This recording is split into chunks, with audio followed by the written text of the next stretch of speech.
কথা Mamata Banerjee needs to be tutored when she goes out of India।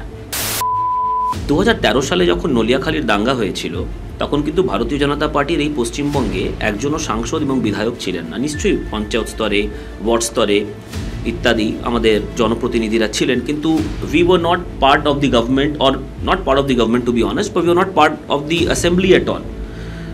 তখন কিন্তু নলিয়াখালী দাঙ্গার সময় আপনি কাকে দায় করবেন? এটা অ্যাবসলিউট ফেলিয়ার অফ দ্য রাজ্য সরকার। 2014 সালের 29শে নভেম্বর সিদ্দিকুল্লাহ চৌধুরী শহীদ মিনারে একটি সমাবেশ দেখেছিলেন। তখন 3 জন আইপিএস, 10 জন পুলিশ কর্তা আক্রান্ত হয়েছিলেন। তারপরে সিদ্দিকুল্লাহ চৌধুরীকে নিজের ক্যাবিনেটে জায়গা দিয়েছেন মমতা ব্যানার্জি। 2016 সালের কালিয়াচকের দাঙ্গা আমরা তো ছিলাম না, মমতা ব্যানার্জি ছিলেন। তারপর ধুলাগড়ের দাঙ্গা, বিরোধী দলনেতা আব্দুল মান্না, মুখ্যমন্ত্রী মমতা ব্যানার্জি, বিরোধী দল এবং সরকার পক্ষ দুটোই ওদের।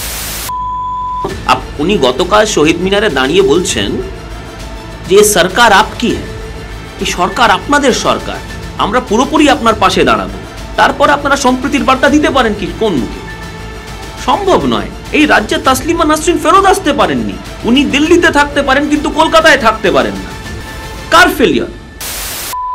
একজন সঞ্চালক বলছে যে ভারতবর্ষ অর্থনৈতিকভাবে ওয়ার্ল্ডে ফার্স্ট হবে, সেখানে এই দেশের একজন মুখ্যমন্ত্রী, যিনি 5 বারের সাংসদও বটে, কেন্দ্রীয় মন্ত্রী ছিলেন, এই রাজ্যের মুখ্যমন্ত্রী পশ্চিমবঙ্গের, উনি বলছেন আই বেগ টু ডিফার। কিন্তু তারপর ওনার আমলে 200 জনেরও বেশি বিজেপির কার্যকর্তা মৃত্যু হয়েছে, তাদেরকে কিল করা হয়েছে, তাদের মার্ডার হয়েছে। মহামান্য কলকাতা হাইকোর্ট 2021 সালে ভোট পরবর্তী হিংসার রায়দানের পর বলেছিলেন it's a manifestation of the law of the ruler and not rule of law. আজকে আমাদের সাথে আছেন ভারতীয় জনতা পার্টির যুব মোর্চার সহ সভাপতি এবং ভারতের তথা বাংলার রাজনীতির চেনা মুখ অরুণ শাহ। আজকের যে বিষয়টা, আজকের যে ভিডিওটা, সেটা কিন্তু ঠিক ইন্টারভিউ নয়, গল্প বলতে পারেন, এবং শুধুমাত্র রাজনীতি নিয়ে নয়, বাংলা, বাঙালি, তাদের ভবিষ্যৎ, বর্তমান সবকিছু নিয়ে। তাহলে শুরু করছি আমরা।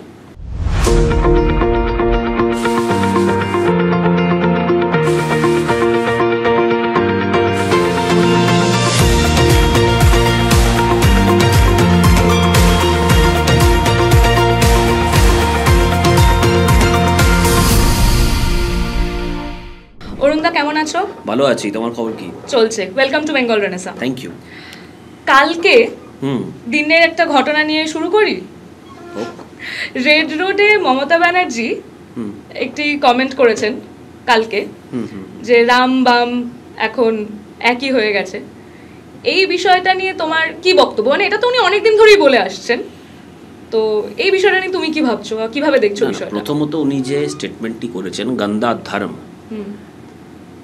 এটা অ্যাকচুয়ালি গন্দি মানসিকতা, এবং তার সাথে সাথে ওরা কিছু তথ্য আমার মনে হয় বা দর্শকদের জন্য, কারণ নিশ্চয়ই আমার এটা রেকর্ডিং করার পরে শেয়ার হবে, লোকজন দেখবে, নিজের মত প্রকাশ করবে।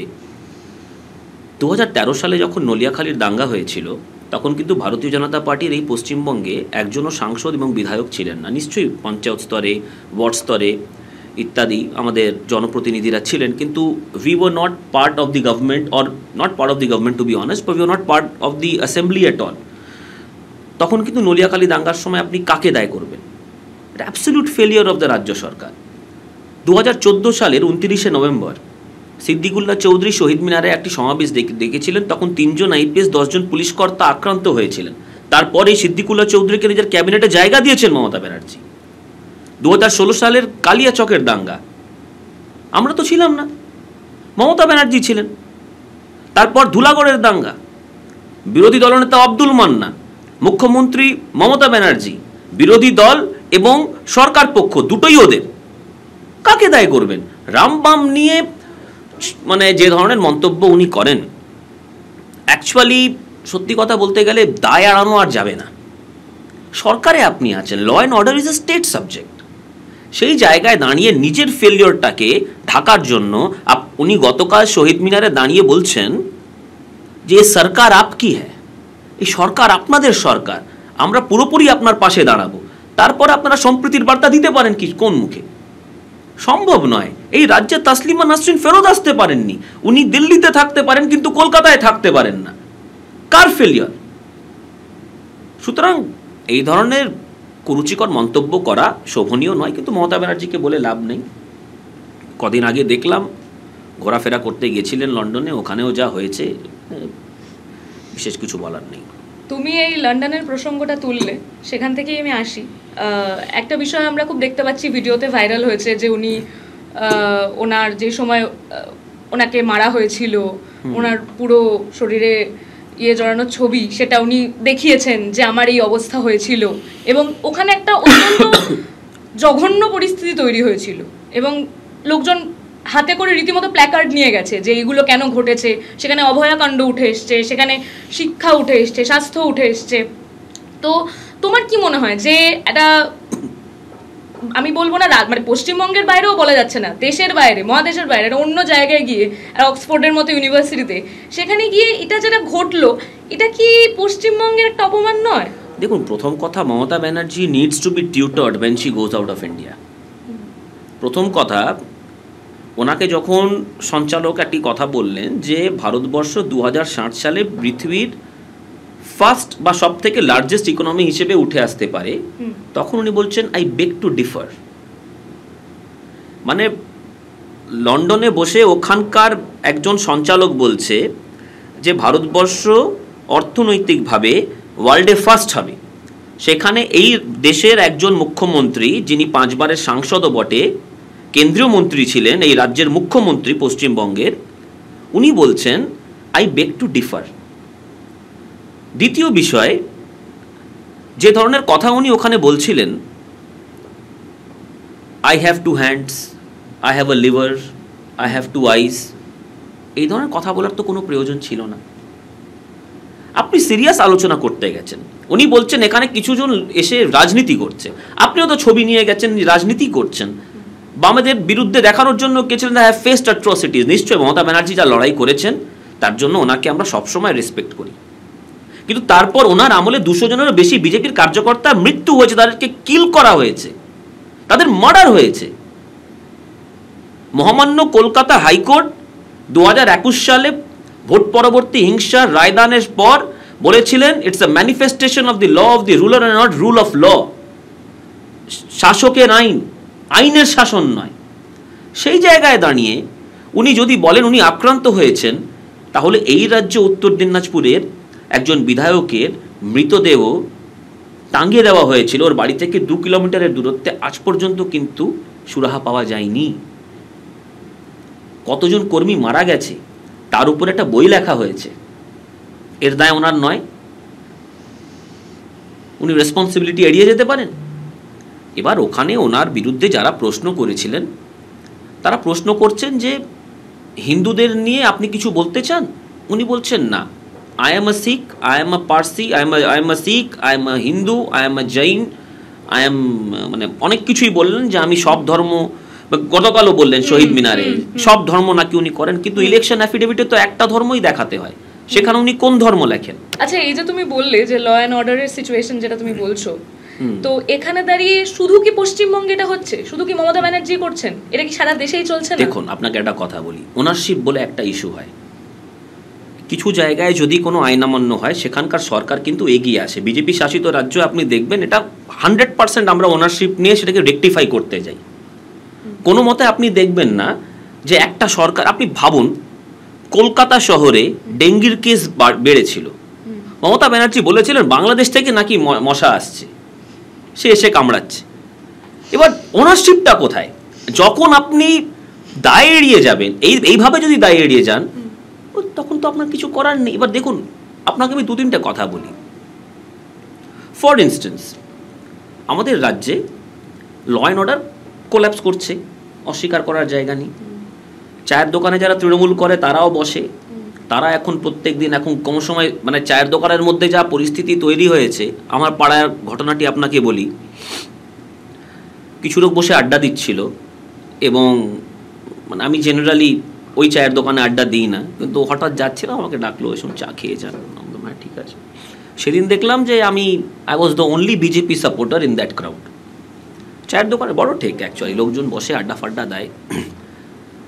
এই রামবাম নিয়ে যে আপনি প্রশ্নটা করলেন কিছুক্ষণ আগে, আমি নো ভোট টু বিজেপি নিয়ে আপনাকে একটা ছোট্ট ঘটনা বলি। আমায় হঠাৎ ধরলেন, ধরে আমাকে, আমি দেখছি সিপিএম এবং তৃণমূল যারা করে তারা কিন্তু নিজেদের মধ্যে হেভি টিউনিং রেখে আমাকে কিছু প্রশ্ন করতে শুরু করলেন। আমি চাটা খেলাম, আমি কোনো উত্তর দিইনি। আমি ওদেরকে একটা প্রশ্নই করলাম, আমি তৃণমূলের দাদাদের, দাদা সবই ঠিক, আপনি কোন তৃণমূলটা করেন? আপনি মমতা ব্যানার্জি তৃণমূল করেন না অভিষেক ব্যানার্জি তৃণমূল করেন? স্ট্যান্ডার্ড ডায়লগ, সভাপতিত্বে নেতৃত্বে এই ওই গুছিয়ে কথা বলতে শুরু করলেন। যারা বাম, আমি তাদের জিজ্ঞাসা করলাম, দাদা আজ থেকে ঠিক 4 বছর আগে আমার বাড়ির নিচে নো ভোট টু বিজেপি স্টিকারটা আপনি লাগিয়ে গেছিলেন, আমি ছাদ থেকে দেখছিলাম। আপনি তৃণমূলকে হারাতে চান না বিজেপিকে সরাতে চান? আপনাদের কোর এজেন্ডাটা কি? না আমরা দুটোই করতে চাই। বলে দুটোই যদি করতে চান তাহলে নো ভোট টু বিজেপির মানে কি? কারণ আপনারা তো শূন্য থেকে মহাশূন্যর দিকে এগিয়ে গেছেন।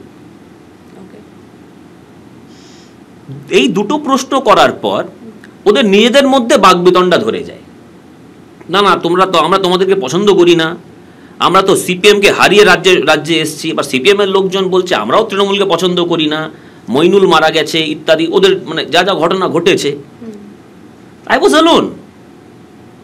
এবং এরা টিউনিং রেখে আমাকে টার্গেট করার চেষ্টা করছিলেন। করতে করতে somewhere deep down the line আমি বুঝতে পারলাম যে এদের নেতৃত্বের মধ্যে একটি ডিপ আন্ডারস্ট্যান্ডিং তৈরি হয়েছে। আপনি দেখবেন আমাদের বিজেপির মিছিলেও, আমাদের যুব মোর্চার মিছিলে একটি স্লোগান চলে, বোঝা গেছে গোটা গেম, হাকিম সেলিম সেম সেম। ওপর তলায় একটা ডিপ আন্ডারস্ট্যান্ডিং রয়েছে, নিচু তলার কর্মীরা এখনো পর্যন্ত খুব মানে 100% অ্যাডজাস্ট হয়নি, কিন্তু চায়ের দোকানে ওদেরকে একসঙ্গে বসতে হবে। দিনান্তে তো ইন্ডি জোট। এবার ধর্মনিরপেক্ষতা নিয়ে যারা বড় বড় কথা বলে, এই সকল্ড আমাদের কমিউনিস্ট ভাইরা, এই রাজ্যে তো আপনাদের এলাই হচ্ছে আইএসএফ। আইএসএফ কোন ধর্মের ভিত্তিতে রাজনীতি করে? আর দিল্লিতে আপনারা শিবসেনার বালাসাহেব ঠাকরের ছেলে উদ্ধব ঠাকরের সঙ্গে বসে ইন্ডি জোটের বৈঠকে বসেন। কোন ধর্ম নিরপেক্ষতা তখন জায়গা পায়? এই তৃণমূল কংগ্রেস যারা করেন তারা কথায় কথায় বলেন যে আমরা তো ভারতীয় জনতা পার্টিকে 21 সালে হারিয়েছি, এই করেছি ওই করেছি, অনেক কথাই বলছেন। কিন্তু তার সাথে সাথে যখন শহীদ মিনারে মমতা ব্যানার্জি দাঁড়াচ্ছেন বা ওখানে দাঁড়িয়ে যখন স্পিচ ডেলিভার করছিলেন, তখন রামবাম তকমাটা টেনে নিয়ে এলেন। Honestly speaking, the BJP is fighting the India alliance.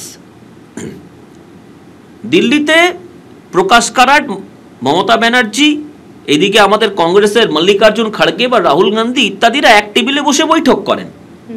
এই রাজ্যে এসে তারা ভিন্ন মনোভাব কি করে দেখাবেন? এই বাম দিল্লিতে আপনার বন্ধু, তাদের সঙ্গে আপনারা রাজনীতি করে single point agenda to oust BJP কোনোদিনই হবে না। কাঁঠালের আমসত্ত্ব হয় না, পেঁয়াজের পায়েস হয় না, সোনার পাথরবাটি হয় না, ভারতবর্ষেও এনডি জোটের সরকার কোনোদিন হবে না। কিন্তু পশ্চিমবঙ্গে আসার পর যে দ্বিচারিতার আপনারা টেবিল করছেন সাধারণ মানুষের সামনে, আপনাকে লন্ডনে কিছু এসএফআই ইউকের ছাত্ররা আপনাকে ঘেরাও করেছে, আপনার বিরুদ্ধে প্রশ্ন করে, তার জন্য রাম বাম, where is Ram and where is Bam. তারা আপনাকে প্রশ্ন করছেন, আপনি প্রশ্নের উত্তর দিতে পারছেন না। সেখানে বক্তৃতা রাখার সময় I have 2 hands, I have 2 years, I have 2 legs, I have a liver. এই বক্তৃতা যদি আপনি রাখেন, নিশ্চয়ই সাধারণ মানুষ ওখানে যা প্রশ্ন করার জন্য এসেছে সে প্রশ্ন করবেই। এখানে আমার একটা কোয়েশ্চেন আছে, এই যে no vote to BJP campaign, ঠিক আছে, এই যে লেসার রিভিল তত্ত্ব, আমার একটা কথা বলো, এই নো ভোট টু বিজেপি ক্যাম্পেনে যারা ছিলেন তারা কি প্রত্যেকে রাজনীতি করেন, বা তারা কি প্রত্যেকে 100% তারা রাজনীতি করেন, কিন্তু তাদের একটা ভিন্ন পেশাও রয়েছে। 2রা মে 2021 পরমব্রত এই যে অ্যাক্টর, সে কি তখন টুইটার ছিল, কি পোস্ট করেছিল, আজকের দিনটাকে বিশ্ব রগড়ানি দিবস হিসেবে ঘোষিত করা হোক। উনি পেশাগতভাবে তো রাজনীতিবিদ নন না। এই কথাটা কে লেখে? কিন্তু তোমার কি মনে হয় না যে পশ্চিমবঙ্গের মানুষ এই ব্যাপারটাতে মানে ভরসা করতে পারছে না? তারা মমতা ব্যানার্জির উপর বেশি ভরসা করছে কোনো কারণে? পরপর 3টে নির্বাচনে ভারতীয় জনতা পার্টি 39% প্লাস বা 39% প্লাস ভোট পেয়েছে। আমি কিছু তথ্য আপনাকে দিই।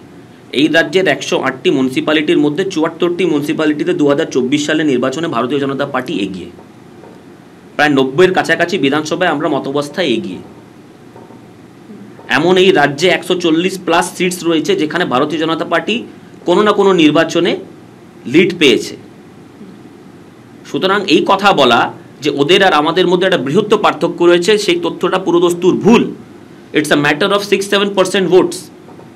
যদি আমাদের উপর ভরসা না থাকতো, পরপর 3টে নির্বাচনে 2019, 2021, 2024 39+% ভোট পাওয়া কি সহজ? এই ভারতবর্ষে কটা রাজ্য আছে যেখানে বিরোধী দলের এই পার্সেন্টেজ ভোটস রয়েছে?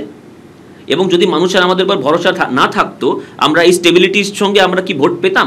নিশ্চয়ই কিছু ভোট পার্সেন্টেজ পাওয়ার কথা আছে, যেটা গতকালও আমাদের বিরোধী দলনেতা একটি জায়গায় বলেছেন যে প্রায় 68-70%-এর কাছাকাছি হিন্দুরা ভোট দেয়। আরও 10% ভোট যদি তাদের পক্ষ থেকে পড়ে, নিশ্চয়ই ভারতীয় জনতা পার্টির এখানে সরকার গঠন হবে। সেটার পক্ষে আমাদেরকে কাজ করতে হবে। দ্বিতীয়, আপনারা দেখছেন আমরা বায়োমেট্রিক ভোটের ডিমান্ড করেছি, প্রত্যেকটি বুথে এদের ভুয়া ভোটার ধরা পড়ছে। তৃণমূল কংগ্রেসের এমনও মানে ওনার জনপ্রতিনিধি মানে পঞ্চায়েত স্তরে ওদের এপিক নাম্বার নিয়ে সমস্যা হচ্ছে, ঠিক আছে? তা নিয়ে আমাদের 2রা এপ্রিল 2025 ভারতীয় জনতা যুব মোর্চার একটি কলকাতা শহরের বুকে বৃহত্তর মিছিলও আছে। হিন্দুদেরকে বাছাই করে করে ভোটার লিস্ট থেকে বাদ দেওয়া হচ্ছে, তার জন্য এরা ব্লক স্তরে কমিটি তৈরি করছে তৃণমূল কংগ্রেস। সুতরাং this is a matter of grave concern. এটা নিয়ে আমরা সকলে অত্যন্ত চিন্তিত, এবং এই কথা বলা যে মানুষ গ্রহণ করছে না, এটা কমপ্লিটলি ভুল। হ্যাঁ, নিশ্চয়ই একটা অংশের মানুষকে আমরা এখনো পর্যন্ত নিজের দিকে টানতে পারিনি, কিন্তু উইথ আওয়ার মানুষের প্রতি আমাদের যে সেবাভাব, আমাদের যে তাদের প্রতি অ্যাপ্রোচ, তাতে নিশ্চয়ই আগামী দিনে ভারতীয় জনতা পার্টি তৃণমূল কংগ্রেসে বেশি আসনও পাবে এবং বেশি ভোটও পাবে। হ্যাঁ, আমার একটা প্রশ্ন আছে, সেটা হচ্ছে তুমি বললে যে সিপিএম এবং তৃণমূলের একটা ওপরের স্তরে গিয়ে তাদের একটা গভীর বন্ধুত্ব আছে এবং কোনো একটা ক্ষেত্রে হয়তো তারা আর কি একসাথে খানিকটা জোট বেঁধে আছে।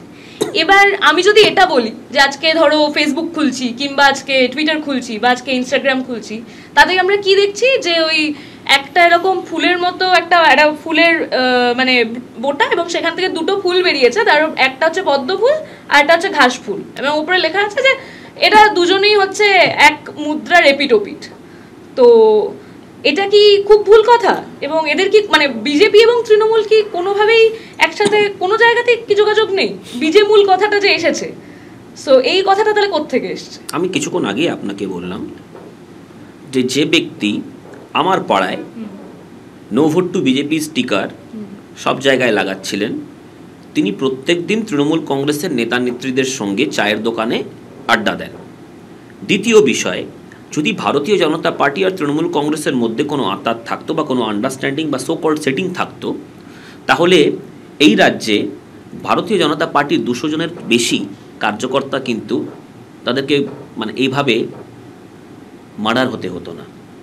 ভোট পরবর্তী হিংসার সময় আপনারা হিউম্যান রাইটস কমিশনের রিপোর্টটা একটু খুলে দেখুন, আপনি হাড়ে হাড়ে টের পাবেন যে তৃণমূল কংগ্রেস কোন স্তরে নেমে আমাদেরকে টর্চার করেছে। তৃতীয় বিষয়, এই সিপিএম ফিশ ফ্রাই খেয়েছিল বিমান বসু 14 তলায় বসে মমতা ব্যানার্জির সাথে। এই সিপিএম দিল্লিতে বসে তৃণমূল কংগ্রেসের সঙ্গে তারা আন্ডারস্ট্যান্ডিংয়ে ইন্ডি জোট হিসেবে একটি অ্যালায়েন্সে রয়েছে, the so called dotted alliance. যাহা সিপিএম তাহাই তৃণমূল, যা তৃণমূল তাই Congress, they are birds of the same feather. এবার আপনি বিজেমূল কথাটি বলছেন, আমরা তো সিপিএমূলও বলতে পারি। হ্যাঁ, বাট ট্রেন্ডিং তো বিজেমূল। ট্রেন্ডিং বিজেমূল, কারণ সোশ্যাল মিডিয়া, মিমার্স কমিউনিটি ইত্যাদিরা মিলে এই কথাটা সবসময় বাজারে ভাসিয়ে দেয় এবং ট্রেন্ড করাচ্ছে কারা? সো কল্ড এই যারা নিজেদের মধ্যে অ্যালায়েন্সে রয়েছে, এক টেবিলে বসে ভাত খায়, এক টেবিলে বসে রাজনীতি করে, তারা এই কথাটা বলছে। কিন্তু খাতায় কলমে যে জিনিসটা নথিভুক্ত এবং আপনার চোখের সামনে আপনি দেখতে পাচ্ছেন, ইন্ডি জোটের সদস্য হিসেবে তৃণমূল কংগ্রেস এবং বাম এরা একসাথে রাজনীতি করে। এই বামেরা with the due support of Trinamool Congress এরা সব জায়গায় স্লোগান দিয়েছিল নো ভোট টু বিজেপি। ভারতীয় জনতা পার্টি তো কোনোদিন সিপিএম এর কাছ থেকে সমর্থন পাইনি বা চাইও নি। আমাদের সিপিএম এর কোনো সাপোর্ট লাগবে না, কংগ্রেসের তো লাগবেই না, তার সাথে সাথে তৃণমূল কংগ্রেসের সাপোর্ট তো দূরের কথা, আমরা এদেরকে আউট করতে চাইছি। বিধানসভায় কংগ্রেস নেই, সিপিএমও নেই, এরা শূন্য। সুতরাং the fight is between BJP and TMC. এখানে তো কোনো আন্ডারস্ট্যান্ডিং এর প্রশ্নই ওঠে না। সুতরাং এই কথাটা যারা বলছে মানুষকে বিভ্রান্ত করার জন্য বলছে। এই ধরনের যদি সত্যি কথাই বারবার উঠে আসে, আপনি নিজেকে একবার কনসিয়াসলি প্রশ্ন করবেন, যে দলের 200 জন কার্যকর্তা মার্ডার করেছে তৃণমূল কংগ্রেস, তাদের সঙ্গে আমরা এক টেবিলে কোনোদিন বসতেও যাব না। আমাদের তো ওদের সঙ্গে আন্ডারস্ট্যান্ডিং এর কোনো প্রয়োজন নেই। তোমার আরেকটা কথা আগের প্রশ্নটাতে আমার এখন মনে পড়ছে, সেটা হচ্ছে যে তুমি বললে হিন্দুদের থেকে 70% ভোট এসছে এবং যদি বাকি 10% পাওয়া যেত তাহলে বিজেপি ক্ষমতায় আসতো। গতকাল বিরোধী দলনেতা একটি জায়গায় বলেছেন যে more participation of Hindus is required in order to oust the current dispensation. তাহলে সেক্ষেত্রে এই যে কথাটা ওঠে যে বিজেপি হিন্দুদের ভোটের ওপর বেস করে দাঁড়িয়ে আছে এবং এই হিন্দু হিন্দু ব্যাপারটা বিজেপি সব সময় করে আসছে, তারা তো এই মানে স্টেটমেন্টটা সেটাকে সাপোর্টই করছে। প্রথম কথা, আমাদের মুসলমান ভাই বোনেরা তো আমাদেরকে সে অর্থে ভোট দেয়নি। বিধানসভার বাইরে বিরোধী দলনেতা তো এটা এই স্পষ্ট এই কথাটি বলেছিলেন যে আমাদের বিধায়করা মূলত হিন্দুদের ভোটে জিতেছেন। এবার সেই জায়গা থেকে মমতা ব্যানার্জি যে পলিটিক্সটা করছেন, সো কল্ড পলিটিক্স, যেটাকে উনি সম্প্রীতির রাজনীতি বলেন, সেই জায়গাতে it's a one sided affair for her. আমাদের পুরোদস্তুর এই রাজ্যের মধ্যে যা পলিটিক্যাল পরিস্থিতি রয়েছে এবং সোশিও পলিটিক্যাল পরিস্থিতি রয়েছে, তার মধ্যে participation of Hindus is relatively lesser. সেটা যদি বাড়ে, নিশ্চয়ই ইট উইল ফেভার আস।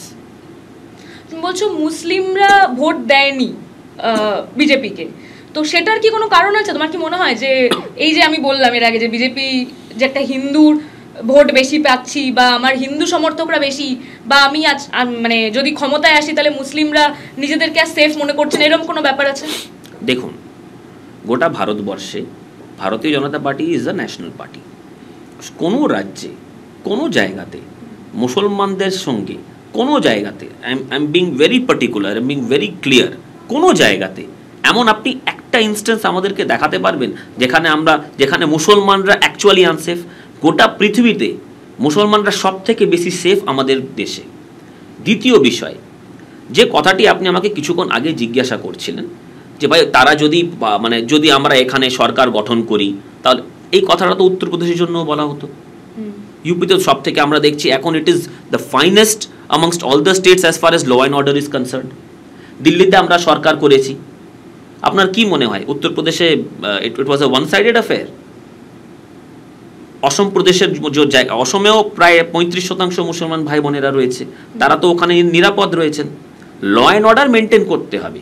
তোষণের রাজনীতি যেখানে করবেন, ওয়ান সাইডেড অ্যাফেয়ার দেখানোর চেষ্টা করবেন, সেখানেই সমস্যা হবে। আমাদের রাজ্যে এই পরিস্থিতি মমতা ব্যানার্জি নিজে তৈরি করেছেন। আপনি চিন্তা করুন, আইপিএসরা বসে রামনবমী নিয়ে প্রেস কনফারেন্স করছেন। এটা তো বাস্তব।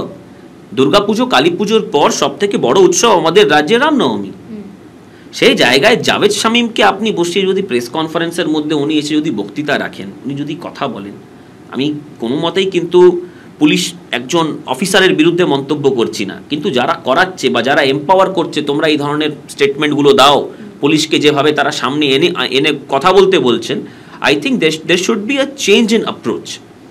আমার যতটুকু মনে হয় ভদ্রভাবে যদি বলতে হয় এটাই বলতে হবে। আমি আবার একটু মমতা ব্যানার্জির প্রসঙ্গে ফেরত যাচ্ছি।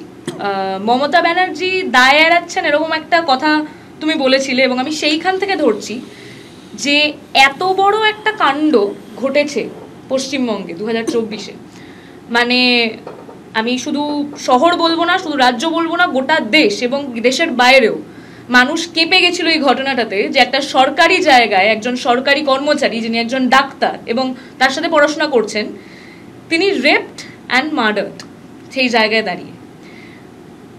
তুমিও দেখেছো সারা শহর কিভাবে উত্তাল হয়ে গেছিল, সব মানুষ রাস্তায় বেরিয়ে গেছিলেন, গোটা দেশ জুড়ে আন্দোলন হয়েছে। হ্যাঁ, এবার তোমার কি মনে হয় যে এরকম একটা যে ঘটনা ঘটলো একটা সরকারি জায়গায়, আমি বারবার এই কথাটা মেনশন করছি কারণ এটা খুব ইম্পর্ট্যান্ট একটা প্রসঙ্গ, এখানে একটা সরকারি জায়গায় ঘটনা ঘটলো, তোমার কি মনে হয় না যেটা সরকারের প্রশাসনের ফেলিয়ার? অ্যাবসলিউটলি না, এটা তো অস্বীকার করার কোনো জায়গা নেই। আপনি আমাকে একটা কথা বলুন, ঘটনাটি ঘটলো 9 আগস্ট 14ই আগস্ট রাত দখলের একটি কর্মসূচি ছিল, সাধারণ মানুষ তাতে অংশগ্রহণ করেছেন। আরজিকর হাসপাতাল মব ঢুকে ভাঙচুর করে, আইডেন্টিফাইড পিপল। চ্যানেলের সাংবাদিকদেরকে আমরা দেখলাম তারা মর্গে গিয়ে স্বর্ণাপন্ন হয়েছে। তার সাথে সাথে এমার্জেন্সি ভাঙচুর, প্লেস অফ আকারেন্স পর্যন্ত তারা ঢুকে যায়। অনেকেই বলেছেন যে না, যাননি, 3 তলায় যাননি, 4 তলায় যাননি, একটা মব হাসপাতালে ঢুকলো। দ্যাট মিনস প্রথম 100 ঘন্টা হচ্ছে গোল্ডেন আওয়ার অফ ইনভেস্টিগেশন। এত বড় মব আক্রমণ করে একটা হাসপাতাল ভাঙচুর করল। তারপরেও মমতা ব্যানার্জির বক্তব্য হচ্ছে পুলিশের ওপর আস্থা রাখতে হবে। চিন্তা করুন, মব ভাঙচুর করেছে, হাসপাতাল তার ভেতরে ঢুকে পুরো হাসপাতাল ভাঙচুর করে তছনছ করে দিলেন। ওখানে সাংবাদিকরাও নিরাপদ নন, যারা আন্দোলন করছিলেন তারাও নিরাপদ নন। আমরা তো দেখেছি পুলিশও নিরাপদ নন, তারাও নন, পুলিশও মার খেয়েছে, পুলিশও মার খেয়েছে। সেই জায়গায় ফার্স্ট ধাক্কা ছিল ওখানে এই ধরনের একটি অ্যাক্টিভিটি করা। আমি অ্যাক্টিভিটি শব্দ ব্যবহার করছি কারণ এটা পূর্ব পরিকল্পিত ছিল। তারা ভেতরে ঢুকে ভাঙচুর করে। পরবর্তীকালে আমরা দেখলাম অনেক ছবি আইডেন্টিফাই করে অনেক জায়গা থেকে এটা বোঝাও গেছে কারা এর পেছনে ছিলেন। সুপ্রিম কোর্ট হাসপাতালে কেন্দ্রীয় বাহিনী ডেপুট করতে বাধ্য হয়। তারপরে আপনি দেখুন, একটি ঘটনা ঘটে যাওয়ার পর মমতা ব্যানার্জির অ্যাডোমেন্সিটা দেখুন। প্রথমে তো উনি বাড়িতে গেলেন, অভয়া আমারও বোন, আপনার চেয়ে যদি বয়সে বড় হয় আপনার দিদি, she is part of our family. তার বাড়িতে গিয়ে তার পেরেন্টস তো মিথ্যে কথা বলবে না, তারা পাবলিকলি এসে বলছেন আমাদেরকে 10 লাখ টাকা অফার করা হয়েছে। তারা বললেন না, we are looking forward to justice. সেই জায়গায় প্রায় 1 মাস টানা আন্দোলন চলে। ডাক্তাররা পেন ডাউন করেছিলেন, জুনিয়র ডাক্তাররা। কোনো মতে উনি বিনীত গোয়েলকে সরাতে চাইছিলেন না। পুলিশও যাকে অ্যারেস্ট করেছে সে ব্যক্তি একজন সিভিক ভলেন্টিয়ার। আপনি ক্রোনোলজিক্যালি বিষয়টা বোঝার চেষ্টা করুন। দ্যাট মিনস হাসপাতাল আক্রমণ, সো কল্ড একিউজ যাকে আপনারা অ্যারেস্ট করেছেন, এখনো পর্যন্ত যা প্রসিডিংস চলছে ওর এগেনস্টে মানে কোর্টের রায়ও বেরিয়ে গেছে, ও নাকি একিউজড, এই কথাটি ট্রায়াল কোর্টে এস্টাবলিশ করা হয়েছে। তারপর এখনো পর্যন্ত মমতা ব্যানার্জি হেলথ সেক্রেটারিকে কিন্তু টাচ করেননি। That person is sitting there. পরপর আন্দোলন চলেই যাচ্ছে। যে রেমেডিয়াল মেজার 1 সপ্তাহের মধ্যে নেওয়ার কথা ছিল, সে দুর্গাপুজো পেরিয়ে গেল। 2 মাস 2.5 মাস পেরিয়ে যাওয়ার পর এই প্রশাসনের মধ্যে যারা রয়েছেন তাকে সেফগার্ড করার এত অ্যাডামেন্সি মুখ্যমন্ত্রী মমতা ব্যানার্জির মধ্যে রয়েছে কেন? আপনি দেখুন, 3 জন পরপর চিফ সেক্রেটারি থেকে রিটায়ার করেছেন, তারা এখনো পর্যন্ত সরকারের পেরোলে আছেন। Why the ex-DGP is still part of the government? তারা কি কন্ট্রিবিউট করছেন? আমলাগুলোকে এইভাবে ধরে রাখা অন্য রাজ্যে তো হয় না, 1-2 হতে পারে, সেটা ব্যতিক্রমী। পরপর করছেন কেন?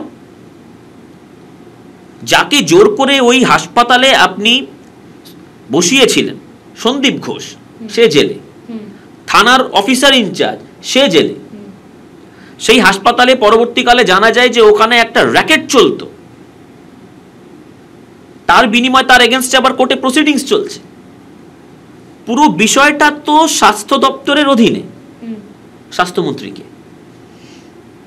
শুধু তাই নয়, একটু বেরিয়ে আসি।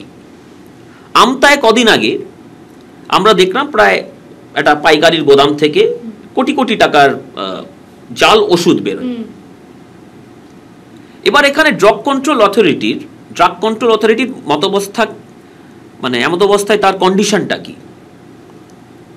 প্রায় 52 জন ইন্সপেক্টর এবং সিনিয়র ইন্সপেক্টরের পদ ফাঁকা, তার মধ্যে মাত্র 4 জন রয়েছে, যতটুকু আমি খবরের কাগজ থেকে জানতে পারলাম। 52টি পোস্ট ভেকেন্ট রয়েছে, ইফ আই এম নট রং। 2018 সাল থেকে প্রায় 40% ভেকেন্ট। আমি সিনিয়র ইন্সপেক্টর বলছি না, অল স্টাফ স্ট্রেংথ যেটাকে বলা হয়। বলা হচ্ছে যে বাসের রুটের মাধ্যমে এই রাজ্যে নানা জায়গায় জাল ওষুধ আসছে। এই অথরিটির কাছে, ড্রাগ কন্ট্রোল অথরিটির কাছে নিজের কোনো গাড়ি নেই, জেলা স্তরে কোনো পরিকাঠামো নেই। যে এক্সিস্টিং অফিসাররা রয়েছে তারা কি করে হানা দেবে? ল্যাবরেটরি কলকাতা শহরে, যে সেন্ট্রাল ল্যাবরেটরি, যেখানে এই জাল ওষুধগুলোকে টেস্টিং করা হয়, পুলিশের মামলা মোকদ্দমার জন্য যে মানে অফিসিয়ালি জায়গায় টেস্টের জন্য নিয়ে যাওয়া হয় যে ল্যাবরেটরিতে, সেখানকার পরিস্থিতিও খুবই খারাপ। সেখানে টাইম লেগে যাচ্ছে। তো অনেক টাইম লাগবে না কেন? আপনার তো ওয়ার্কফোর্স 30 থেকে 40% রয়েছে। আপনি 700-800টা যদি প্রত্যেক মাসে ওখানে স্যাম্পেল আসে, তার মধ্যে মানে অর্ধেকের চেয়েও কম স্যাম্পেল ওখানে টেস্টিং হতে পারছে না। এই জাল ওষুধগুলোকে যদি টেস্ট করতে হয়, অবস্থা দেখুন। এই ড্রাগ কন্ট্রোল অথরিটির নিজস্ব কোনো কোর্ট নেই, ফাস্ট ট্র্যাক কোর্ট এই রাজ্য তৈরি করে দেয়নি। It's a systematic crime. পরিকাঠামো সরিয়ে দাও, অফিসার রাখার দরকার নেই, কোর্ট রাখার দরকার নেই। ল্যাবরেটরি উত্তরবঙ্গে করার কথা ছিল, সেই পরিকাঠামো দেওয়ার প্রয়োজন নেই। সেখানে কি করবেন? স্যাম্পলগুলো টেস্ট হবে না। কিছুদিন আগে আমরা প্রসূতির মৃত্যুও দেখেছিলাম ইনজেকশনের জন্য। নিশ্চয়ই, এই ringer lactate, if I am not রং। দায় নেবে কে? স্বাস্থ্যমন্ত্রী নিজে দায় নেবেন না? অমিত শাহ এর মধ্যে বলেছেন যে আমাদের রাজ্যে এই মুহূর্তে কোনো ফাংশনাল সিবিআই কোড নেই। মার্চে 19 তারিখ বলেছেন। হ্যাঁ, তো আগে আমরা দেখতাম যে ইকোনমির একটা রাজনীতিকরণ ছিল, তাহলে এখন কি সেটা স্টেট মেশিনারিরও একটা রাজনীতিকরণ হচ্ছে? একটা একনায়কতন্ত্র তৈরি হয়ে যাচ্ছে পশ্চিমবঙ্গে? নিশ্চয়ই হচ্ছে। এই যে ড্রাগ কন্ট্রোল নিয়ে আমি আপনাকে বলছিলাম, 4 বছর তার কোনো পূর্ণ আধিকর্তা নেই। মানে আপনি চিন্তা করুন, সেন্ট্রাল ব্যুরো অফ ইনভেস্টিগেশনের প্রথমে তো এরা কনসেন্ট তুলে নিয়েছিল। আপনি জানেন আমরা মানে কি ধরনের একটা পরিস্থিতির মধ্যে এই রাজ্য সরকার সব কিছু ফাংশন করছে আর কি। আর তার সাথে সাথে কোনো স্পেশাল কোর্টও দেয়নি। এর ভিত্তিতে যে কথাটি আপনি বললেন, politicisation of the state machinery, আমি এর উত্তরটা আপনাকে কিছুক্ষণ আগেই দিলাম যে পরপর এখানে চিফ সেক্রেটারিদেরকে কিন্তু রাজ্য সরকার হায়ার করে রেখেছে। আমার যতটুকু মনে হয়, if I am not wrong, সেই সাইক্লোনের নামটা ইয়াস ছিল 2021 সালে, if I am not wrong. আর কলাইকন্ডা এয়ারবেসে শ্রদ্ধেয় নরেন্দ্র মোদীজি এসেছিলেন। তৎকালীন অবস্থায় উড়িষ্যার যিনি মুখ্যমন্ত্রী ছিলেন, শ্রদ্ধেয় নবীন পট্টনায়ক, উনিও উপস্থিত ছিলেন। এবং এই পরিস্থিতিতে যখন মোদীজি ওখানে আসেন, উনি বসেছিলেন, মমতা ব্যানার্জি আলাপন বন্দ্যোপাধ্যায়কে নিজের সঙ্গে নিয়ে গেলেন।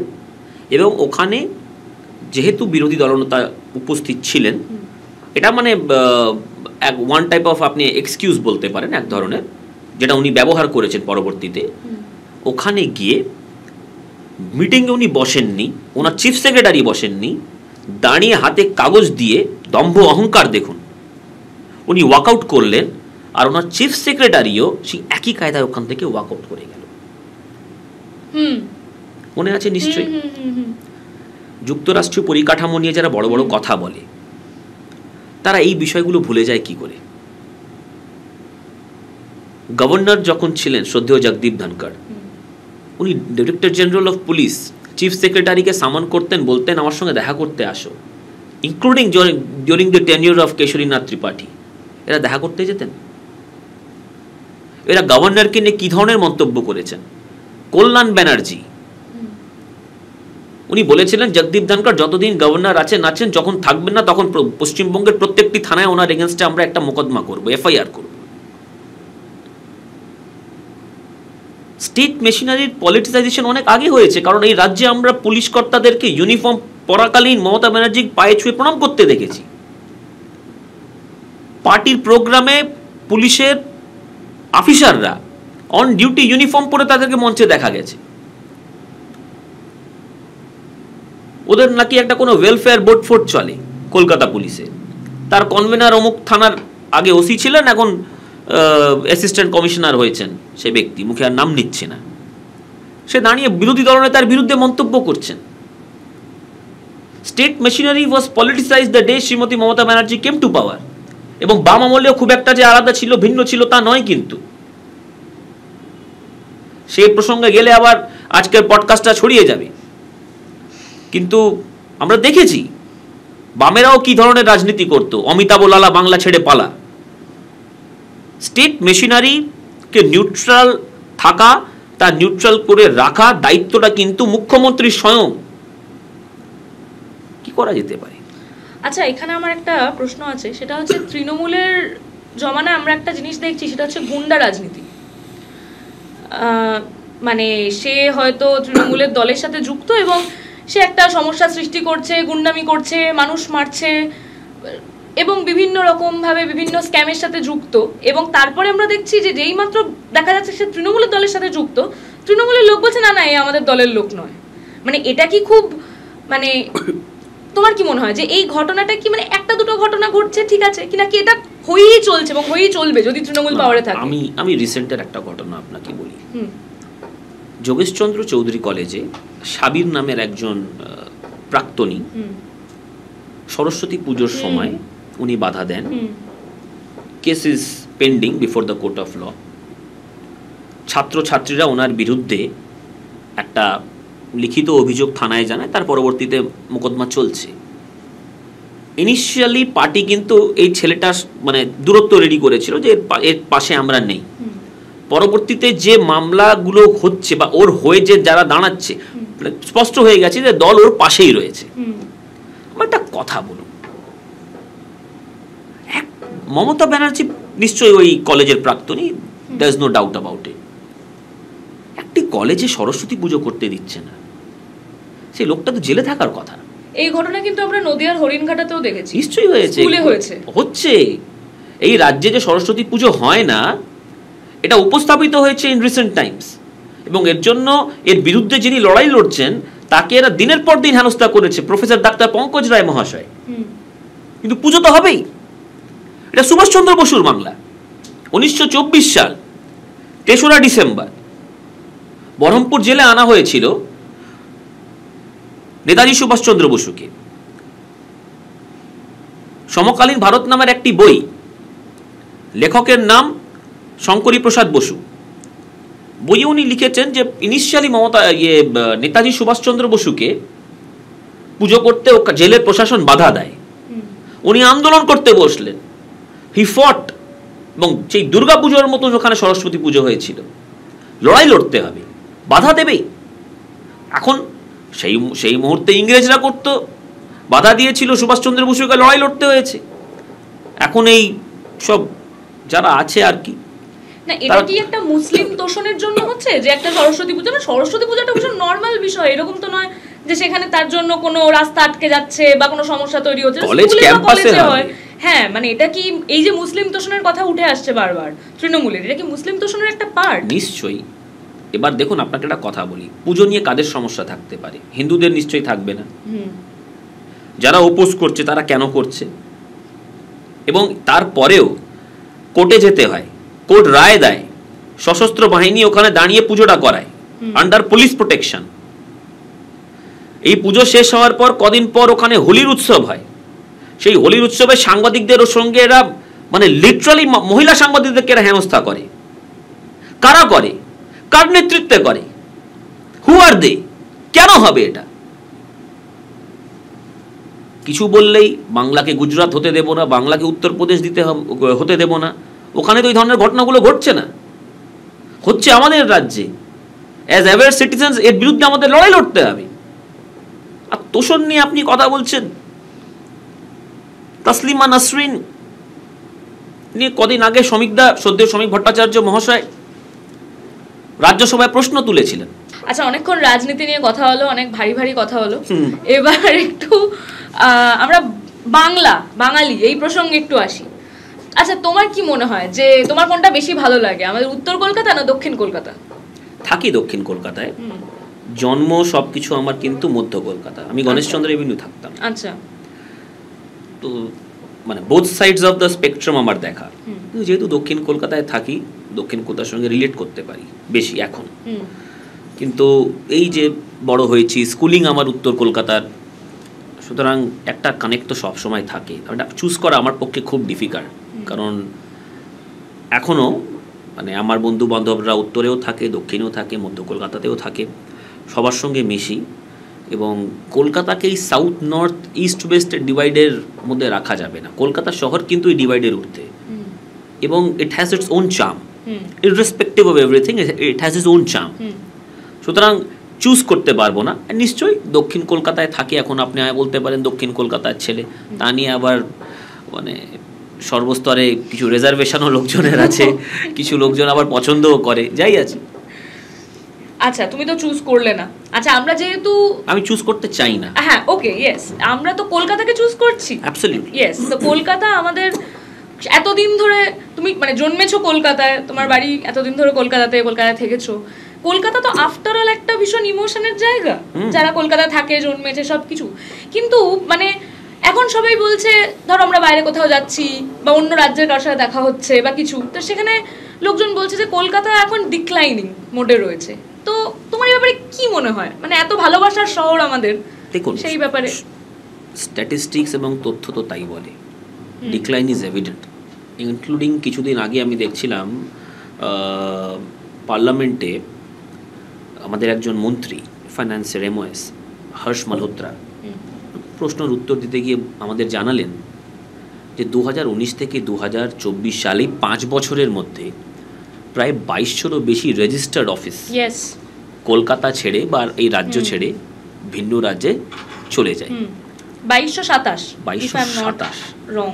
এবার ডিক্লাইন ইজ দেয়ার। একটা সময় 5 থেকে 50 বছর আগে আমাদের ন্যাশনাল জিডিপির প্রতি কন্ট্রিবিউশন ছিল 10.5%, এখন তার হাফ হয়ে গেছে 5 পয়েন্ট সামথিং। সুতরাং ডিক্লাইন ইজ দেয়ার। এর জন্য কিন্তু তৃণমূল কংগ্রেস তো দায়িত্ব বটেই, কারণ এই স্ট্যাটিস্টিক্স 5 বছরে 2227 কোম্পানি শিফট করে চলে যাওয়া, এটা আমাদের জন্য অত্যন্ত দুঃখের বিষয়। এবং আমি আশাবাদী, দেখুন এটা আপনি আবার এটাকে পলিটিক্যালি দেখতে চাইবেন, যেহেতু আপনি বলেছেন যে নন পলিটিক্যাল আলোচনাও করতে হবে, but I am reasonably optimistic. ভবিষ্যতে কিন্তু ভারতীয় জনতা পার্টি যখন সরকার এখানে গঠন হবে, প্রো ইন্ডাস্ট্রি স্টান্স নিয়ে আমরা কিন্তু এই রাজ্যে যারা চলে গেছেন তাদেরকে ফেরাবো, তার সাথে সাথে এখানে একটা নতুন ইনফ্রাস্ট্রাকচার ডেভেলপ হবে, নতুন ইন্ডাস্ট্রিয়াল পলিসি হবে যেটা ভেরি প্রো পিপল, যার মাধ্যমে এখানে ইন্ডাস্ট্রিয়ালাইজেশন আবার হবে এবং আমরা পুরনো যে আমাদের ঐতিহ্য ছিল সেটাকে আমরা আবার রিটেন করতে পারবো। এখানে আমার একটা বক্তব্য আছে। আমার না এখন এক্স্যাক্টলি মনে পড়ছে না যে কথাটা কুণাল ঘোষ বলেছিলেন কিনা, আমি ভুল হতে পারি, কিন্তু তৃণমূলের একজন নেতা এটা বলেছিলেন যে এই যে কথাটা বলেছে যে 2227টা কোম্পানি রেজিস্টার্ড অফিস তাদের অন্য জায়গায়, মুম্বাই, ব্যাঙ্গালোর, এই সমস্ত জায়গায় চলে গেছে। তো এটা সবাই বলছেন যে এটা তো মানে একটা ভয়ঙ্কর ব্যাপার, রেড সিগন্যাল বলছেন যারা অর্থনীতিবিদ তারা। তো এইখানে কুণাল ঘোষ বোধহয় কুণাল ঘোষই বলেছিলেন যে করোনার সময় এটা সব জায়গাতেই হয়েছে এবং এটা নিয়ে এত মানে চিৎকার বাৎকার করার কোনো বিষয় নেই, এটা ঠিক হয়ে যাবে। দেখুন, ফ্লোর অফ দ্য হাউসে MOS ফাইন্যান্স হর্ষ মালহোত্রাই এই তথ্যটি ফার্নিশ করেন।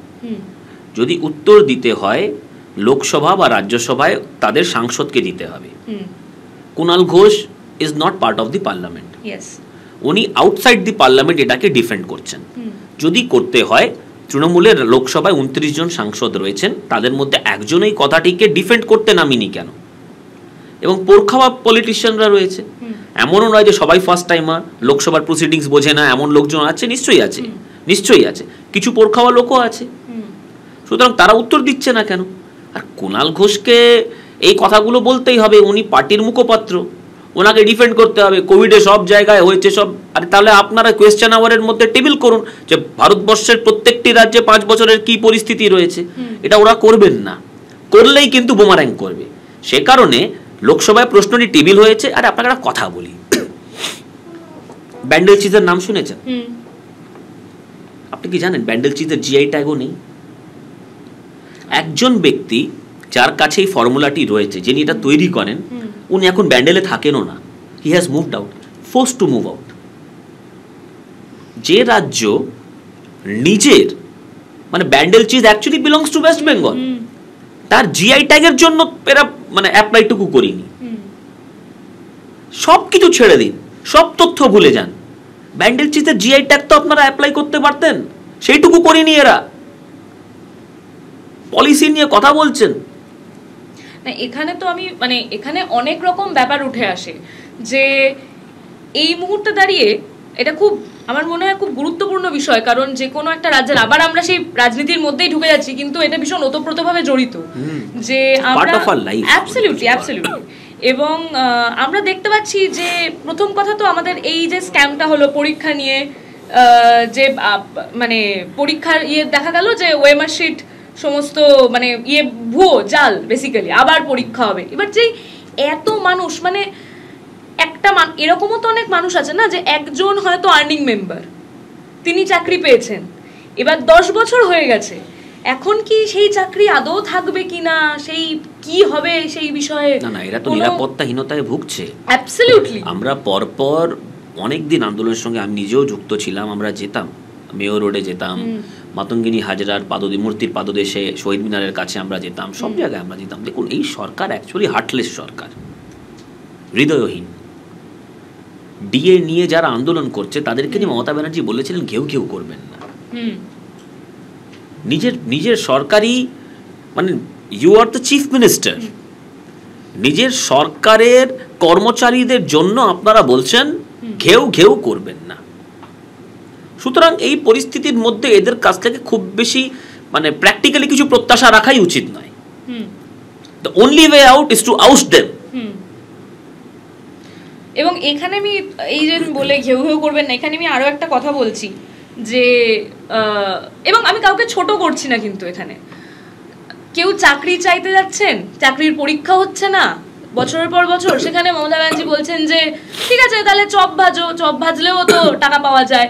মানে একটা রাজ্যের, আফটার অল উনি একজন মুখ্যমন্ত্রী, মানে একটা রাজ্যের মুখ্যমন্ত্রী, তো সেখানে দাঁড়িয়ে কি মানে তোর মনে হয় না যে এই কথাগুলো, মানে এই কথাগুলোর পরও তো উনি ভোট পাচ্ছেন, তৃণমূল পাওয়ারে থাকছে, এবং মানে তুমি যদি গ্রামের দিকে দেখো প্রচুর মহিলা তারা এরকম বলেছেন যে হ্যাঁ ওনাকেই চাই, আমাদের দিদিকেই চাই এবং উনি থাকবেন, এটাই আমরা চাইছি।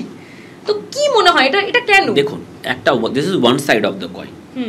এমনও দেখুন, একটা সরকারের বিরুদ্ধে 40% ভোট একটা পলিটিক্যাল পার্টি পাচ্ছে, দ্যাট মিনস এই ন্যারেটিভটা 100% এস্টাবলিশড ন্যারেটিভ নয়। এমনও নয় যে মায়েরা দিদিরা বিজেপিকে ভোট না দিয়ে শুধু তৃণমূলকে ভোট দেয়, আমরা ইকুয়ালি মহিলাদের, দিদিদের, মায়েদের ভোট পাই। সুতরাং সেই জায়গা থেকে এই যে ন্যারেটিভটা, মানে আপনি যে কথাটি বললেন আমাকে যে চপ শিল্প ইত্যাদি নিয়ে যে মন্তব্যগুলো উনি করছেন, অনেস্টলি স্পিকিং কোন স্তরের মানুষই এটাকে মেনে নিতে পারবে না। আপনি নিজের ফেলিওরটাকে ভিন্নভাবে আখ্যা দিয়ে বা টেবিল করে সেটাকে ঢাকার চেষ্টা করছেন। প্রশ্ন তো উঠবেই, আলোচনা হবেই। যে আলোচনাগুলো আগে চায়ের দোকানে হতো, এটা ড্রয়িং রুম পর্যন্ত গড়িয়ে গেছে। বাড়িতে বসে ছেলেমেয়েরা কথা বলছে। আপনি আমাকে বলতে পারবেন যে আপনার এমন কোনো আত্মীয় নেই যে পেটের টানে বা due to lack of opportunities পশ্চিমবঙ্গের বাইরে এখন চাকরি করছে না? অবভিয়াসলি আমার বেশিরভাগ বন্ধুই বেরিয়ে গেছে পশ্চিমবঙ্গের বাইরে। কেন যেতে হলো? যখন দেখুন, I am 35 years old at the moment. আমি যখন বড় হচ্ছিলাম, মানে খুব ছোট ছিলাম, তখন আমাদের বাড়িতে ভিন্ন রাজ্য থেকে লোকে আসতো এবং এখানে অপরচুনিটিস জন্য কার বলতো আমরা 7 দিন 10 দিন 1 মাস থাকতে চাইছি, কারণ আমরা এখানে অপরচুনিটিস জন্য এসেছি, জব অপরচুনিটি মেনলি, কারণ এখানে স্কোপ ছিল। কমে যাচ্ছিল আমাদের সময়। আমার বাবার যখন অল্প বয়স ছিল তখন কিন্তু আরো বেশি লোকেরা ভিন্ন রাজ্য থেকে এই রাজ্যে আসতো। আপনারাও নিজের ফ্যামিলিতে আপনারা দেখবেন ছোটবেলার আমাদের আলোচনা এবং এখনকার আলোচনার মধ্যে একটা ব্রড গ্যাপ হয়ে গেছে। সুতরাং এই মুহূর্তে আর লোকজন এখানে আসে না, আমাদেরকে ছেড়ে যেতে হয় অন্য রাজ্যে। যেখানে একটা রাজ্য ছেড়ে লোকজন ভিন্ন রাজ্যে যাচ্ছে, আপনি তাদেরকে একটা প্রশ্ন করবেন, তারা কি ইচ্ছাকৃতভাবে গেছেন না they were forced, they were compelled to leave? এখানে চাকরি নেই, সবাই তো এবার চাকরি নেই, রাইট? এবার যেখানে চাকরি নেই, অপরচুনিটি যাকে বলা হয়, জব অপরচুনিটিস নেই, সেখানে কিন্তু দায়িত্ব রাজ্য সরকারকেই নিতে হবে। একটা পয়েন্ট পর্যন্ত আপনি ওয়েলফেয়ার স্কিমস এর মাধ্যমে সাধারণ মানুষকে ধরে রাখতে পারেন, তারপর কিন্তু তারা ডিমান্ড করবেই। মমতা ব্যানার্জি এই জায়গায় পুরোদস্তুর ফেল করেছেন। জবস নেই, এখানে প্রাইভেট প্লেয়ারও নেই, এবং সরকার তো আমি কিছুক্ষণ আগে যে আমরা আলোচনা করছিলাম, তারা মানে নিজের দপ্তরে ওরা ওখানে চাকরি দিতে পারছে না।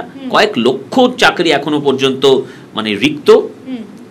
আর পরপর আপনি দেখছেন যে চাকরিগুলো জোর করে দিয়েছিল, প্যানেলগুলো কি করে হাইকোর্ট থেকে মানে তাদের এখন কাঁদো কাঁদো অবস্থা, খুবই খারাপ অবস্থা। ওরা রাস্তায় আন্দোলন করছে, দুর্গাপুজোর সময় মমতা ব্যানার্জি আসবেন একটা কার্নিভালে বলে তাদের ওই জায়গাগুলোকে বাঁশ দিয়ে টেপিং করে সাজিয়ে গুজিয়ে সেটাকে ঢাকা হতো যাতে মমতা ব্যানার্জির চোখে সেটা না পড়ে। চিন্তা করতে পারছেন? এটা তো হার্টলেস সরকার। দেখো চাকরি এখন এখানে নেই, এটা খুব মানে এটা কোনো কোয়েশ্চেন নয়, এটা একটা স্টেটমেন্ট, চাকরি নেই আমরা সবাই দেখতে পাচ্ছি। তো এখানে দাঁড়িয়ে আচ্ছা মমতা ব্যানার্জি আবার এখানে তৃণমূলের অনেকেই এটা বলেছেন যে কেন্দ্রীয় সরকার কিন্তু বাংলার জন্য কিছুই করছে না, তো সেই বিষয়ে তোমার কি বক্তব্য আছে? দেখুন, আমি কিছু ডিটেলস বা ডেটা আপনার সঙ্গে শেয়ার করতে পারি। এই রাজ্যে রেল ইনফ্রাস্ট্রাকচারের পিছু কেন্দ্রীয় সরকার under the leadership of Narendra Modiji 13,955 কোটি টাকা বরাদ্দ করেছেন। এই রাজ্যে 9টা বন্দে ভারত ট্রেন দেওয়া হয়েছে, 101টি অমৃত ভারত স্টেশন, 101 টোটাল। এই রাজ্যে টোটাল সংখ্যা হচ্ছে 568, তার মধ্যে 101টি রেল স্টেশনকে অমৃত ভারত স্কিমের ভেতরে আনা হয়েছে। 2309 কিলোমিটার ন্যাশনাল হাইওয়ে তৈরি হয়েছে 2014 সাল থেকে। তারপর পিএম আবাস যোজনায় প্রায় 38 লক্ষ বাড়ি নির্মাণ হয়েছে, জলজীবন মিশনে 93 লক্ষ ট্যাপ ওয়াটার কানেকশন দেওয়া হয়েছে, স্বচ্ছ ভারত মিশনে 83 লক্ষ বাড়িতে শৌচাগার নির্মাণ করা হয়েছে, জন ঔষধি কেন্দ্র 494টি তৈরি, তার মধ্যে ভেরি অ্যালার্মিং 174টি ব্লকে কিন্তু একটাও জন ঔষধি কেন্দ্র নেই। করার কথা কিন্তু তারা কোনো অ্যালোকেশন করছেন না, রাজ্য সরকার কোনো ইনিশিয়েটিভ নিচ্ছে না।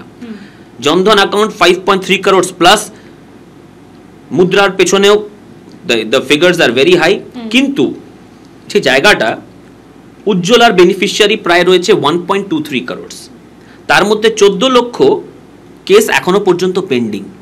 এই রাজ্য সরকার, I am being very clear with you, একটিও ডিস্ট্রিক্ট উজ্জ্বলা কমিটি তৈরি করিনি যেখানে 14 লক্ষ কেসেসকে রিজলভ করা যেতে পারে। এত কিছু তৈরি করার পরেও এত মানে কোনো জায়গাতে কিন্তু কেন্দ্র সরকার পিছিয়ে নেই। Floor of the house Nirmala Sitharaman উনি স্পষ্ট বলেছিলেন যে জিএসটির টাকা নিয়ে যে কথাগুলো আপনি বলছেন সেই জায়গায় আপনারা গ্রান্টস যে সার্টিফিকেটগুলো দিতে হয় সেই সার্টিফিকেটগুলো আমাদেরকে পাঠাচ্ছেন না কেন? সেখানে তো কোনো উত্তরেরা দেয় না, সেখানে তো তৃণমূলের সাংসদরাও সময় পায়, তারা এই কথার উত্তর দিচ্ছে না কেন? Why are they failing to do so? কদিন আগে আমরা দেখছিলাম শ্রদ্ধেয় অমিত শাহজি বক্তৃতা রাখছিলেন, খুব সম্ভবত রাজ্যসভা না লোকসভা ছিল আমার মনে নেই, কিন্তু পার্লামেন্টেই বক্তৃতা রাখছিলেন। উনি বললেন পশ্চিমবঙ্গে 2216 কিলোমিটারের পোরাস বর্ডার রয়েছে, তার মধ্যে 563 কিলোমিটার আনফেন্সড, 112 কিলোমিটারের ফেন্সিং করা সম্ভব নয়, কারণ নদী রয়েছে, নালা রয়েছে, হিলি টেরেন রয়েছে ইত্যাদি।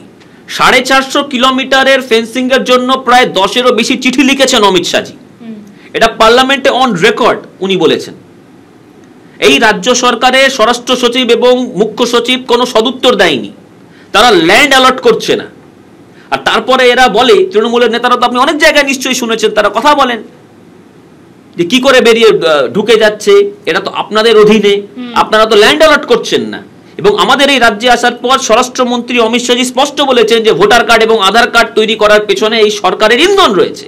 কেন আপনারা অ্যালার্ট করছেন? আমি একটা কথা বলতে যাচ্ছিলাম যে রিসেন্টলি যখন বাংলাদেশ থেকে লোকজন চলে আসছিল অবৈধভাবে without any passport or any kind of document, তখন সেখানে কিন্তু মমতা ব্যানার্জি বলেছেন যে এটা যেটা হচ্ছে সেটা কিন্তু কেন্দ্র করছে, কারণ বিএসএফ আফটার অল।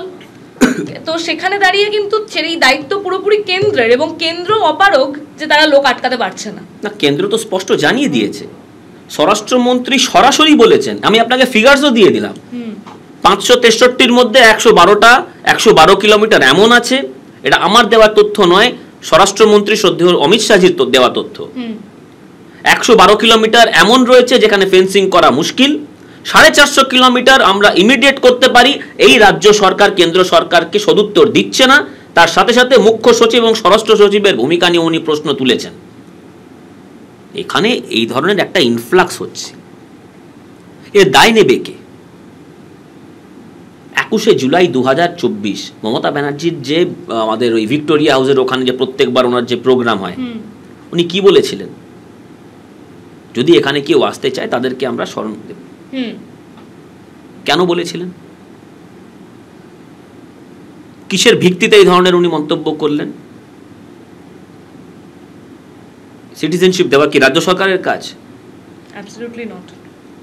বা লোকে যদি ওখান থেকে এখানে আসবে এর দায় কার? উনি কি করে বলতে পারেন? একটা জমায়েত, একটা পলিটিক্যাল মিটিং থেকে দাঁড়িয়ে লক্ষ লক্ষ মানুষের সামনেই কথা বলছেন, আর তারপরে উনি দায়টা দিয়ে প্রবলেম হচ্ছে মমতা ব্যানার্জি নিজের ভুলগুলো লোকের উপরে চাপিয়ে দিতে পারে, আর বামপন্থীরা খুব কনফিডেন্টলি মিথ্যে কথা বলতে পারে। ফ্লক কোম্পানির সেরা সেলসম্যান। সুতরাং এদের উপর ভরসা করা যাবে না। Complete nuisance, complete nuisance. আচ্ছা, তুমি বলেছিলে যে তুমি সাউথ কলকাতার ছেলে। এবার আমার একটা কথা বলো, যে সাউথ কলকাতাতে, বা আমি ধরে নিচ্ছি পুরো কলকাতার বেশি, সেখানে বিজেপি কেন কোনো রকম কোনো জয় হলো না?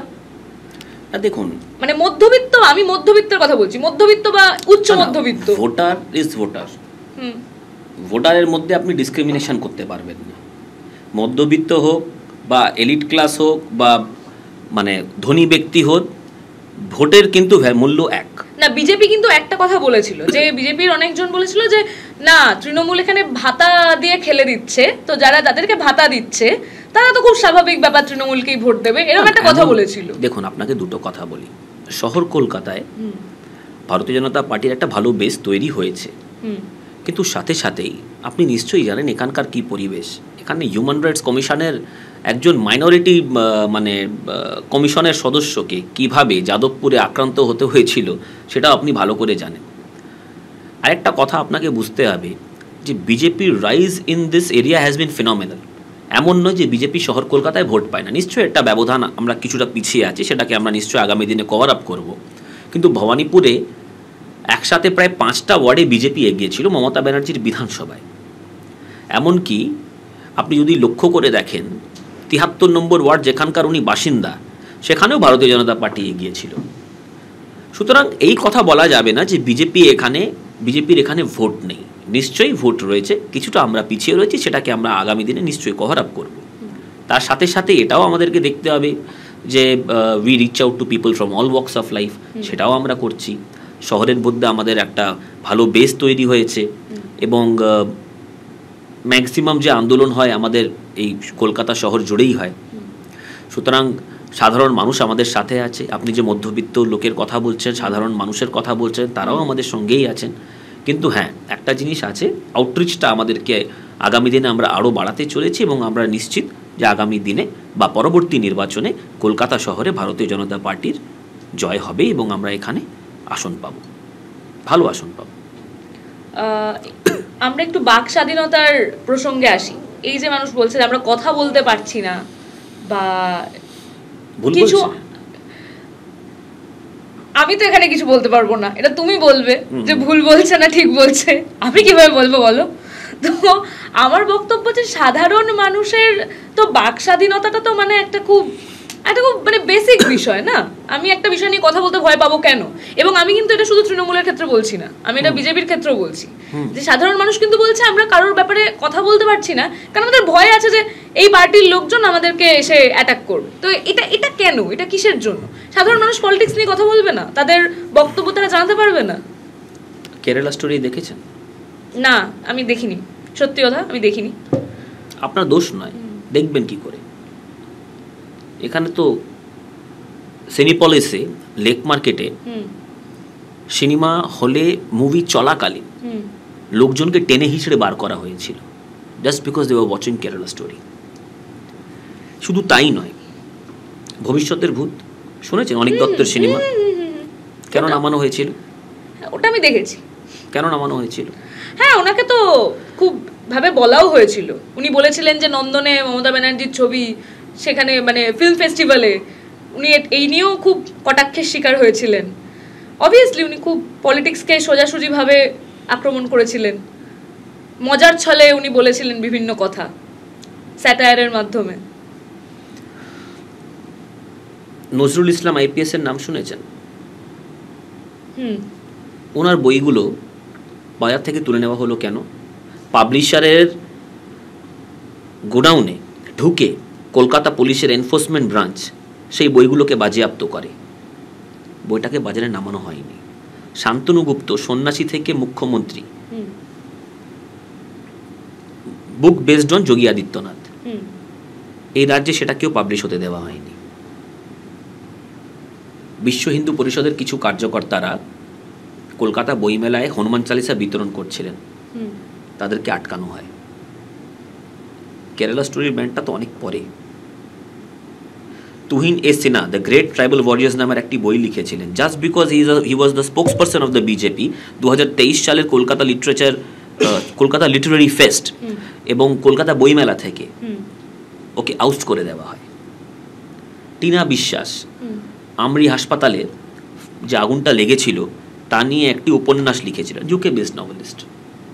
অক্সফোর্ড বুক স্টোরে যখন উনি অ্যাড্রেস করছিলেন, মানে ওনার একটা বই উন্মোচনের হয়তো একটা কার্যক্রম ছিল, সেখানে ওনাকে হেকল করা হয়। প্রেস ক্লাবে ওনাকে দুজন তৃণমূলের কর্মী হেকল করেছিলেন। কেন করলেন? অরুণাচল দত্ত চৌধুরী স্বাস্থ্য দপ্তরের অধীনে একজন ডাক্তার, উনি একটা ফেসবুক পোস্ট করেছিলেন, ডেঙ্গি নিয়ে কিছু সমস্যা হয়েছিল ওনার হাসপাতালে, উনি লিখেছিলেন। ওনাকে কেন ওনার পদ থেকে সরিয়ে দেওয়া হলো? কেন সাসপেনশন দেওয়া হলো? কেন করা হলো? আমি কিন্তু এভাবে মানে এগিয়ে যেতে পারি, I can go on and on, but why? কিন্তু আমি তো একভাবে এই কথাটাও বলেছি যে মানুষ কিন্তু বিজেপিকেও এই সেম ভয়টা পাচ্ছে যে আমি একটা কিছু হয়তো বলবো এগেইনস্টে, তাহলে হয়তো কালকে হয়তো রাস্তায় যখন বেরোবো আমার ঘাড়ি মাঠটা এসে পড়বে। আপনাকে একটা কথা বলি, কঙ্গনা রানাউত কদিন আগে ওনার একটা সিনেমা বেরিয়েছিল এমার্জেন্সি। কঙ্গনা রানাউত কোন পার্টির এমপি? ভারতীয় জনতা পার্টি। এমার্জেন্সি সিনেমাটাকে কোর্টে মোকদ্দমা করে আটকারও কারা? সিবিএফসি ইত্যাদি তো আমি ছেড়েই দিলাম, কারা বিরোধ করেছিল? সিনেমাটা রিলিজে ডিলে হলো কেন? ও তো বিজেপির সাংসদ। বাক স্বাধীনতা কারা আটকালো? বিবেক অগ্নিহোত্রীর কাশ্মীর ফাইলস, এই সিনেমা নিয়ে কারা বিধানসভায় দাঁড়িয়ে মন্তব্য করেছিল? কারা বিধানসভার বাইরে মন্তব্য করেছিল? কারা করেছিল? বিজেপি তো কোনোদিন এদের কোনো সিনেমা আটকায়নি। কোনো জায়গায় আপনি বলতে পারবেন না।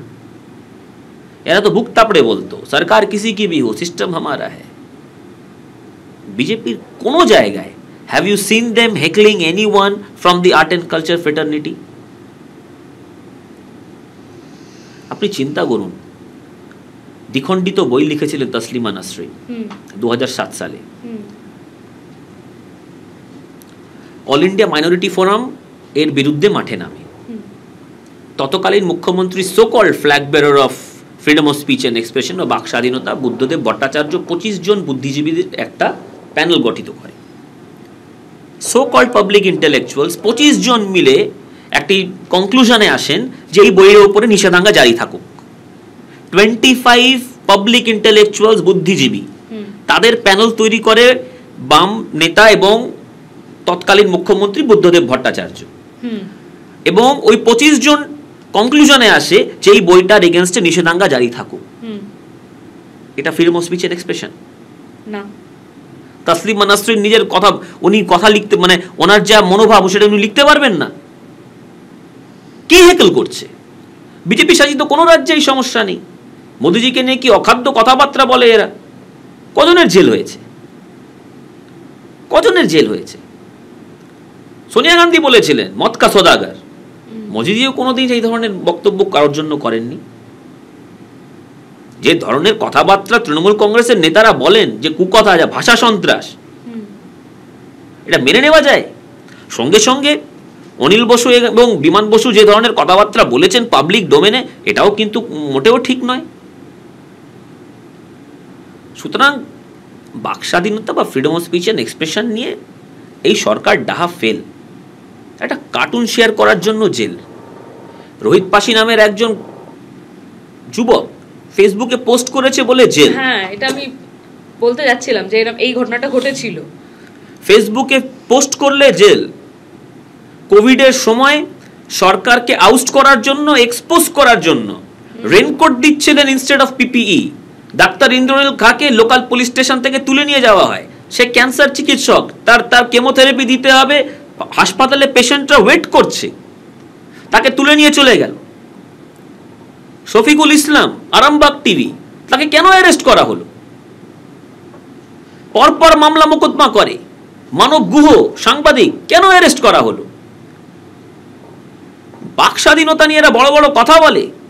দে have skeletons in the closet. আচ্ছা অরুণদা, এতক্ষণ ধরে আমরা প্রচুর ভারী ভারী কথা বললাম, ঠিক আছে?